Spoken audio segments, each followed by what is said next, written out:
আমার স্বামী আমার রাখিয়া ডিভোর্স দিয়ে ইটালি চলে গেছে, আমার খোঁজ খবর নিতেছে না, আমি কই যাবো কি করবো, এর আমি ফাঁসি চাই। আমার এই মেয়েটা নিয়ে আমি কই যাইয়ে দাঁড়াবো, আমার তো কেউ নাই না। 12টা বছর সংসার করছি, সবাই আমার নির্যাতন করে।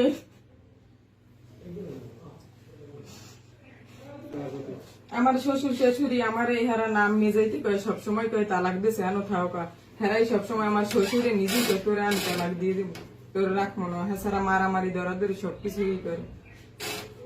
আমি চাই থাকতে, আমার মেয়ে নিয়ে আমি থাকবো, তাছাড়া বাচ্চারা আমি কেন নষ্ট করবো, তারা অনেক চাপ দেয়, হুমকি দেয়, তাছাড়া সবকিছু খাওয়াই এডাই ওডাই দিয়ে কোন সময় এখন আমার জানেরই ভয় যে আমি কিভাবে বাঁচবো, আমার ফ্যামিলির কে নিরাপত্তা দেবে। আমি তো থাকতেছি, আমি তো জানি না কিরকম কি ডিভোর্স দিল, বাচ্চা আছে বাচ্চা হইবে কিরকম, এতে কি ডিভোর্স হয় বলো।